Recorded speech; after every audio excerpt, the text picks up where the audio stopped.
Alhamdulillah Rabbil Alamin.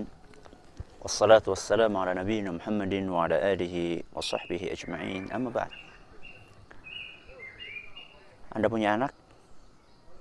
Berapa umur anak Anda? 1 tahun? 2 tahun?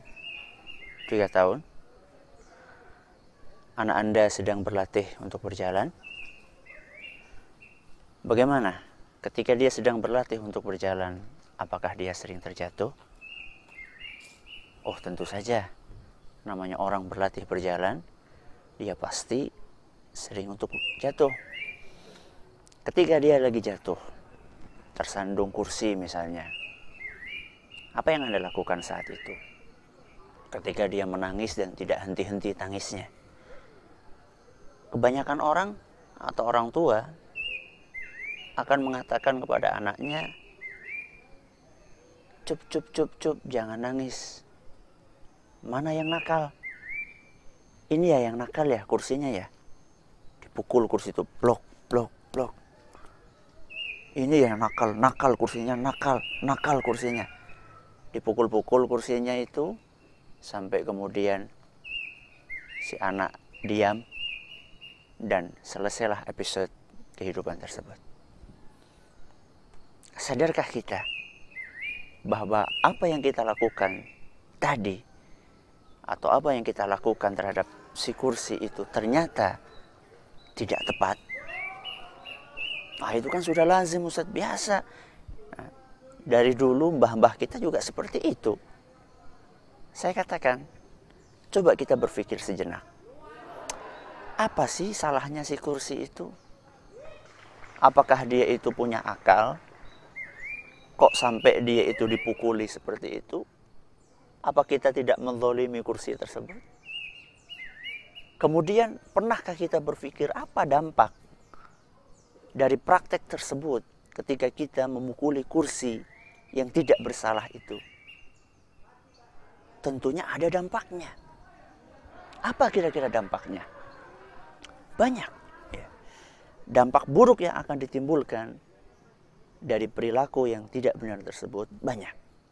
Antara lain, ketika kita pukul kursi itu, pada saat kita memukul kursi tersebut, disadari ataupun tidak disadari, kita seakan-akan sedang mendidik anak kita bahwa dia tidak pernah bersalah. Yang bersalah adalah orang lain atau benda lain yang bersalah. Dan ini bisa jadi akan terbawa sampai dia besar. Sampai dia besar, dia selalu merasa bahwa dialah yang benar. Dan dia tidak pernah salah. Kalau ada kejadian apapun, yang salah adalah orang lain.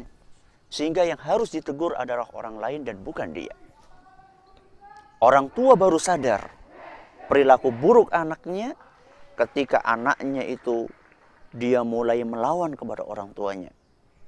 Dinasihati oleh orang tuanya, dia tidak menerima. Ketika dia melakukan kesalahan, dia tidak mau dinasihati. Dia merasa bahwa yang perlu dinasihati adalah orang lain. Sehingga dia terjerumus kepada penyakit kesombongan yang disebutkan oleh Nabi SAW dalam sebuah hadis yang diriwayatkan oleh Imam Muslim, al-kibru batarul haqqi wa ghamtun nas. Kesombongan itu adalah menolak kebenaran dan juga meremehkan orang lain. Dia tidak bisa menerima bahwa dirinya adalah salah. Yang salah adalah orang lain. Dan ini terus dia bawa, sehingga ego dia itu semakin tinggi. Dia semakin sulit untuk menerima kebenaran dari orang lain. Ternyata yang membuat perilaku buruk itu siapa? Kita, orang tua. Disadari ataupun tidak. Terus, bagaimana yang seharusnya kita lakukan, Ustaz? Yang kita lakukan adalah ketika anak kita menabrak kursi tadi, kemudian dia menangis keras. Bukan kursinya yang kita pukuli, tapi yang kita lakukan adalah saat itu kita berusaha untuk menjelaskan duduk permasalahan dari kejadian tersebut kepada si anak. Bagaimana kita katakan? Kita katakan sama anak, oh jatuh ya nak, kesandung kursi ya. Lain kali hati-hati ya nak. Kalau berjalan, lihat-lihat.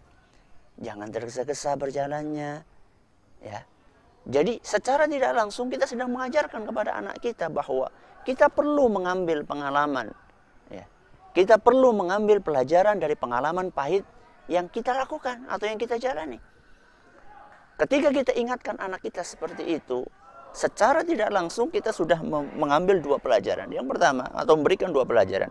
Pelajaran yang pertama adalah bahwa seorang anak perlu mengambil pelajaran dari pengalaman pahit yang dia lakukan. Kita katakan kepada si anak, nak, hati-hati lain kali. Ya, lain kali hati-hati dalam berjalan. Sehingga apa? Sehingga si anak itu mengambil, oh kalau kayak gitu, kelak kalau misalnya saya berjalan, saya harus berhati-hati jalannya, jangan sampai seperti kejadian kemarin. Ini pelajaran yang pertama. Pelajaran yang kedua adalah yang akan kita tanamkan ketika kita ingatkan anak kita adalah bahwa anak kita supaya dia mengaku dan merasa bahwa dia itu pernah salah. Dia mengalami kesalahan. Dan ini adalah merupakan bekal berharga untuk mengarungi kehidupan di masa yang akan datang. Bahwa manusia pernah salah. Ketika dia salah, ya dia mengaku salah. Jangan sampai dia itu menyalahkan orang lain yang tidak bersalah. Maka berhati-hatilah wahai orang tua. Kejadian yang sedikit seperti ini, yang sering dianggap remeh oleh sebagian orang, ternyata berdampak buruk buat kehidupan seorang anak. Hati-hati dengan perilaku orang tua. Hati-hati dengan perilaku sang ayah dan sang ibu. Makanya As-Samarqandi dalam kitabnya Tanbihul Ghafilin, beliau pernah bercerita bahwa Umar ibn al-Khattab radhiyallahu anhu pada suatu hari beliau didatangi oleh seorang bapak yang dia mengadukan anaknya yang durhaka. Kata si bapak sambil menyeret anaknya, ini loh Umar, anak saya ini durhaka sama saya, tolong ingatkan dia. Umar pun memanggil anak tersebut dengan pandangan yang tajam. Dia mengatakan, nak, kenapa engkau berdurhaka kepada orang tuamu? Apakah engkau tidak takut sama Allah subhanahu wa ta'ala durhaka kepada orang tuamu? Bukankah berbakti kepada orang tua itu hukumnya wajib? Setelah diberi nasihat seperti itu, sang anak berkata, wahai Amirul Mukminin, sebelum saya jawab pertanyaanmu, tolong jawab pertanyaanku. Apa pertanyaanmu? Pertanyaanku, wahai Amirul Mukminin, apakah seorang anak punya hak kepada orang tuanya? Ya, punya hak. Apa haknya, wahai Amirul Mukminin? Haknya adalah seorang anak perlu dipilihkan ibu yang baik oleh bapaknya, kemudian dikasih nama yang baik pula, dan juga orang tua perlu mendidik anaknya, mengajarinya Al-Quran, mengajarinya ilmu-ilmu agama. Itulah kewajiban seorang orang tua kepada anaknya, dan itulah hak anak kepada orang tuanya.